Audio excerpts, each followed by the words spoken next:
जैसे पवित्र श्रीमद् भगवद गीता अध्याय नंबर 4 के श्लोक नंबर 32 में कहा है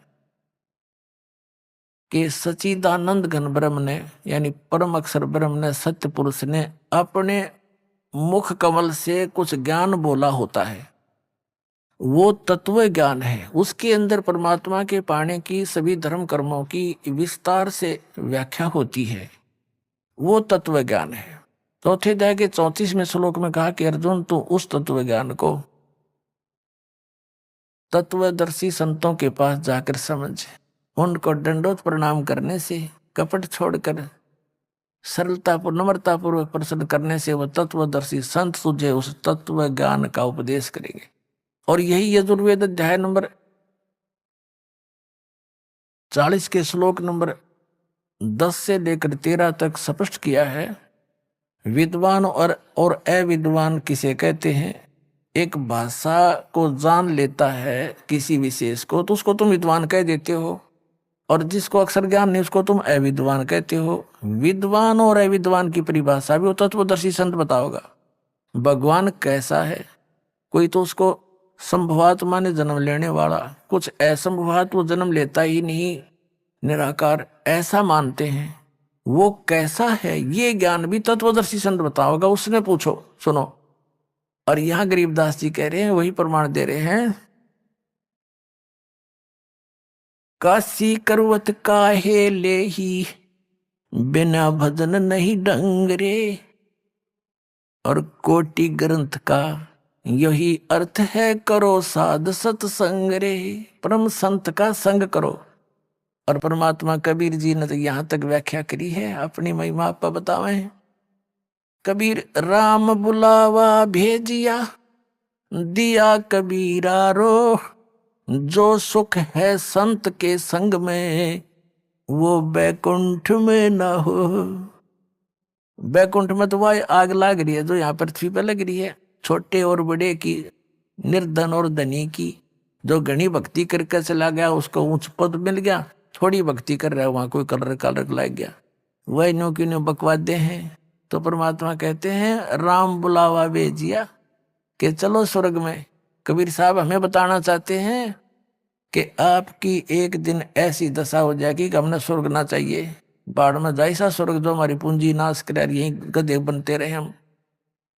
तो जो सुख है संत के संग में, साध के संग में, तत्वदर्शी संत के संग, वो बैकुंठ में ना हो। अजप्पा जाप जपो निस्वासर। अब कहते परानंदनी पारख लीजे, मूल मंत्र ओम अंगरे। गायत्री गलतान जान है, सोहम सुरती सुरंग सुहंगरे। अब इसमें उक सतनाम के मंत्र का भी बताया है। गरीबदास जी कह रहे हैं कि चारों वेदों को पढ़ ले और एक ओम नाम जाप कर ले। उन चारों वेदों के पढ़ने का इतना लाभ नहीं जितना ओम नाम के जाप का है। तो कहने का भाव या भावार्थ है कि सदग्रंथों में जो सब कुछ ज्ञान दे करके निष्कर्ष बताया है कि इस मंत्र के जाप से मोक्ष होगा, तो वो जड़ी है। वह जड़ी खाने से लाभ होगी, जड़ी के गुण पढ़ने से नहीं। गुणों को पढ़ने से तो ज्ञान होगा कि इसमें ये लाभ है, ये यही एक जड़ी है, इतना। तो फिर कहते हैं रग यदु साम ये अथर्व भाखें, अर्ता में नाम मूल नहीं रखें। ये पंडित जी कहते हैं, ब्राह्मण गुरु आचार्य शंकराचार्य ऋषि महर्षि चारों वेदों को तो घोट लेते हैं, कंठस्थ याद कर लेते हैं, और उसमें जो विशेष वस्तु है मंत्र दो जाप करने का, उसको मूल नहीं रखते, उसको आधार नहीं मानते। रग यदु साम अथर्व भाखें, उनको तो बोलते रहते हैं चारों वेदों को, और जा में मूल नाम नहीं रखें। मंत्र को आधार नहीं मानते वो लोग। जैसे हमारे को मूर्ख बना रखा था इन्होंने, ब्रह्म गायत्री, एक गायत्री मंत्र दे रखा था, गायत्री मंत्र, और वो यजुर्वेद अध्याय नंबर 36 का मंत्र नंबर 3 है, एक श्लोक है, और उसका आगे ओम ही न खुद ला दिया। यह भी गलती कर रखी है, क्योंकि भगवान कोई बालक थोड़ा ही है, उसने कसर छोड़ दी ओम लान की। जब ज्ञान भगवान ने दे रखा है, ये मानते हैं वेदों का ज्ञान भगवान ने दिया परमात्मा, तो परमात्मा ने जो अक्षर लिख दिया उसमें एडिशन और घटाने की जरूरत नहीं, आवश्यकता नहीं। वो मूर्ख है उसमें कोई और कोई ऐड करे या उसमें तो काटे पीटे। जैसे एक पिस्टन बना रखा कंपनी ने, मोटरसाइकिल कार गाड़ी जो भी जिसका, और उसको एज इट इज ही फिट करना बुद्धिमता है। उसमें कोई और नट वेल्ड करके छोटा मोटा, और कोई ने होगा देखा भी ज्यादा वर्केबल हो गया, उसने तो नाश कर दिया। और वो तो मूर्ख आदमी है, उसका उसे बैठा बैठा दिया, ओके तो फिट नहीं हो सकता। तो परमात्मा का की महिमा है वेद, और ओम नाम है ब्रह्म का, और महिमा है परम अक्षर ब्रह्म की। अब प्रधानमंत्री का आगे और कोई मंत्री लिख के भेज दे, मंत्री जी, मुख्यमंत्री जी, पहले तो वो एप्लीकेशन स्वीकार नहीं हो, वापस भेज देंगे, ये तो मुख्यमंत्री का जाएगा, भेज दो इसको। तो प्रधानमंत्री का आगे मुख्यमंत्री लिखने में तो सारा काम बिगाड़ दिया तुमने। मूर्ख किसी ये बिना पता मैं प्रधानमंत्री हूं या मुख्यमंत्री। वो एक गायत्री जाप बताया करते हैं, वेद का एक मंत्र, इसको 1 लाख बार जाप कर लो। पुण्यात्माओं, अकल का टोटा था यो हमारे अंदर, ज्ञान नहीं था, इसे वह हमने गुरु मिले थे।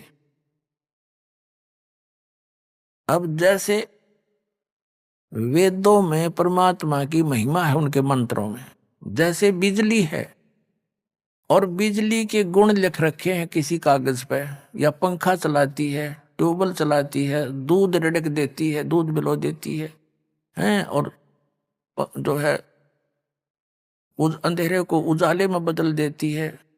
तो ये गुण है, ये बिजली के गुण हैं।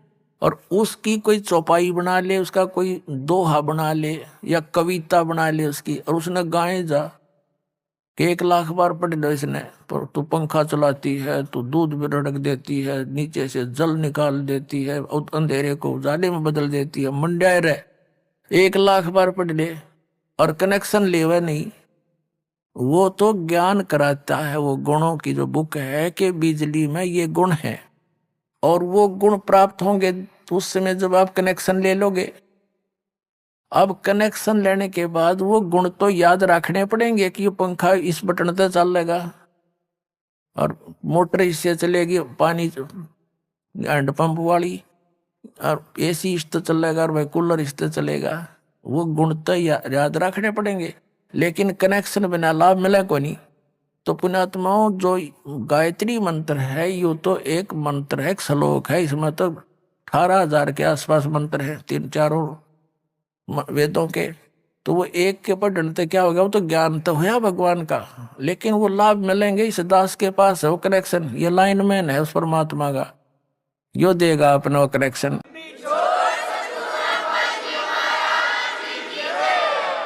उसके लिए बताते हैं, अजपा जाप जपो निस्वास रे, जीत चलो जम जंग रे, गरीब दास दर्शन देवा के देख बोया चतवंग रे। गरीबदास जी कह रहे हैं कि अजप्पा जाप जपो निस्वासर, जो सतनाम का आपको दे रखा मंत्र, वो अजप्पा जाप है, श्वास उश्वास से जाप करना होता है। और जीत चलो जम जंग रे, इस काल के साथ ये युद्ध जीत चलो इस सतनाम के हथियार से।